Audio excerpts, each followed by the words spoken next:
ایک چمکار کا لڑکا منجولے میں لپٹ کر اڑ گیا اور ایک راجا کے محل پر جا گرا۔ لوگوں کو حیرت ہوئی کہ یہ آدمی آسمان سے کیوں کر گرا۔ راجا نے پنڈتوں کو بلایا۔ انہوں نے آ کر کہا کہ یہ غیبی انسان ہے، خدا تعالیٰ نے اس کو بھیجا ہے، اس کی تعظیم کرنا چاہیے۔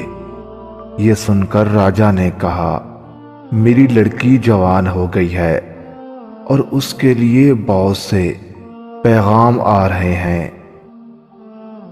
میں نے کسی جگہ کو منظور نہیں کیا۔ میری رائے یہ ہے کہ اسی آسمانی لڑکے سے اس کی شادی کر دوں۔ سب نے اس رائے کو پسند کیا اور راجا نے حکم دیا کہ اس لڑکے کو شاہی حمام میں لے جا کر اچھی طرح غسل دیا جائے، نہایت قیمتی لباس پہنا کر لایا جائے۔ اس کو حمام میں لے جانے لگے تو اس نے رونا چلانا شروع کیا کہ مجھے کہاں لے جاتے ہو، اور جب حمام میں اس پر گرم گرم پانی ڈالا گیا تو اس وقت تو اور زیادہ چلایا۔ پھر قیمتی لباس لایا گیا تو بہت ہی چیخا اور کسی طرح خاموش نہ ہوا۔ اتباع کی رائے ہوئی کہ شہزادی کو اس کے سامنے لایا جائے، شاید اس کو دیکھ کر مانوس ہو۔ شہزادی سامنے آئی تو اس نے ڈر کر آنکھیں بند کر لیں اور پہلے سے زیادہ چلانے لگا۔ پھر وزراء کی رائے ہوئی کہ یہ آسمان سے ابھی تازہ تازہ آیا ہے، زمین کے آدمیوں سے اس کو وحشت ہے، بہتر یہ ہے کہ اس کو آزاد چھوڑ دیا جائے۔ کچھ دنوں کے بعد یہ ہم سے مانوس ہو جائے گا، پھر شادی کا انتظام کیا جائے گا۔ آخر کار اسے چھوڑ دیا تو وہ سیدھا اپنے وطن میں اپنی ماں کے پاس پہنچا اور رو رو کر سارا قصہ بیان کرنا شروع کیا کہ میں اس طرح اڑ گیا تھا، پھر مجھے بہت سے آدمی پکڑ کر لے گئے اور سب نے مجھے طرح طرح سے مارنا چاہا۔ میرے اوپر گرم گرم پانی ڈالا، میں پھر بھی نہ مرا۔ پھر میرے سامنے ایک ڈین کو لایا تاکہ مجھے کھا لے، میں پھر بھی نہ مرا۔ اس احمق نے ساری قدر و منزلت اور عروج و راحت کو مصیبت اور سامان موت سمجھا۔ ایسا ہی ہم لوگ حق تعالیٰ کے امتحانات کو مصیبت سمجھتے ہیں، حالانکہ وہ حقیقت میں عروج و راحت کا سبب ہے۔ ہر شخص کی نجات کا انحصار صرف اللہ تعالیٰ عز و جل پر ہی ہے۔ خشوع و خضوع حاصل کرنے کے لیے خوف خدا اختیار کرو۔ تمام دن نماز پڑھنے سے ایک رات کا لقمہ حلال زیادہ قیمتی اور پسندیدہ شے ہے۔ اللہ تعالیٰ سے ڈرو، اس کی رحمت سے نا امید نہ ہو جاؤ، اور اتنی امید اس سے رکھو کہ اس کا خوف دل میں گھر کر جائے۔ نیک عورت دنیا کی بجائے آخرت سے تعلق رکھتی ہے اور اپنے شوہر کو آخرت کی جانب مائل کرتی ہے۔ اللہ تعالیٰ کی یاد سے غافل کرنے والا مال و منال منحوس اور باعث خواری ہے۔ غفلت کرنے والوں کو اپنی غفلت کے نقصان کا صحیح احساس ہو جائے تو صدمہ سے موت واقع ہو جاتی ہے۔ جس عمل سے دل کو دنیا میں لذت نہ ملے وہ عمل محروم ثواب آخرت ہے۔ جو اللہ تعالیٰ عز و جل سے شرم کرے، اللہ تعالیٰ اس کے گناہ پوشیدہ کر دیتا ہے اور لوح محفوظ سے گناہ مٹا دیتا ہے۔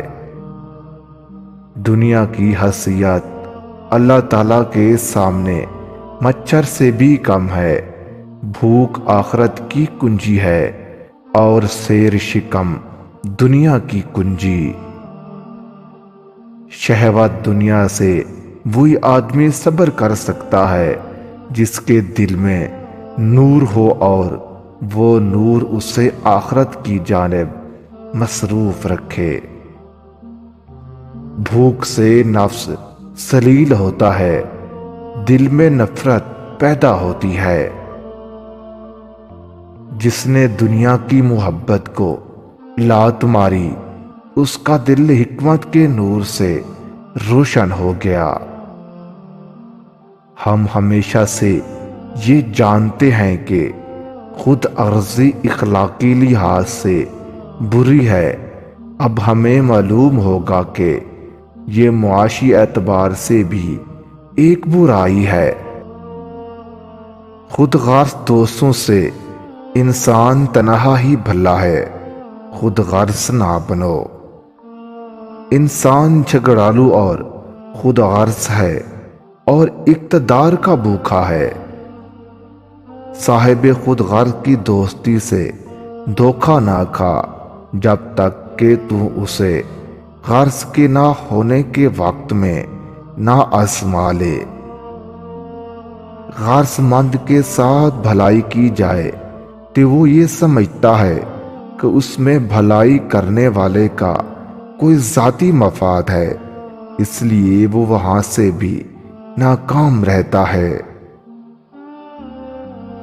اپنی خوشی کو دوسروں کی خوشی پر مقدم سمجھنا اور دوسروں کے جذبات سے بالکل بے پرواہ ہو جانا خود غرضی کی مکمل تشریح ہے۔ گھوڑوں کی پیشانی میں روز قیامت تک بھلائی ہے۔ زمین کے جانور اور ہوا میں اڑنے والے پرندے بھی تمہارے ہی طرح ایک امت ہے۔ جو چیز پاک ہے کتوں کو مت دو اور اپنے موتی سوروں کے آگے مت پھینکو۔ جب تم خوشحالی کے زمانے میں سفر کرو گے تو اونٹوں کو زمین میں سے ان کا حصہ دو، اور جب تم قحط کے زمانے میں سفر کرو تو ان کو تیز چلاؤ۔ بھوکے جانور کو کھانا اور پیاسے کو پانی پلاؤ بہت بڑی نیکی ہے۔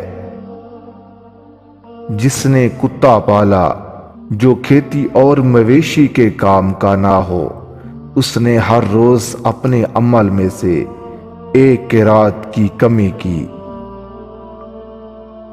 گھوڑے انسان کو ایک مقام سے دوسرے مقام تک پہنچاتے ہیں، مویشی اسے لباس فراہم کرتے ہیں، کتے اس کی حفاظت کرتے ہیں، بندر اس کی نقل اتارتے ہیں اور کیڑے اسے کھا جاتے ہیں۔ 5 خصلتیں کتے سے سیکھو۔ نمبر 1، بھوکا ہوتا ہے مگر اپنے مالک کا دروازہ نہیں چھوڑتا۔ نمبر 2، تمام رات جاگتا ہے اور اپنے مالک کی چوکیداری کرتا ہے۔ نمبر 3، خواہ کتنی بار مار کر نکالیں دوسرے دروازے پر نہیں جاتا۔ نمبر 4، اس کا دنیا میں کوئی مکان نہیں۔ نمبر 5، اس کے پاس کوئی بھی مال نہیں۔ اگر عزم اور حوصلہ سیکھنا ہے تو چونٹی سے سیکھو۔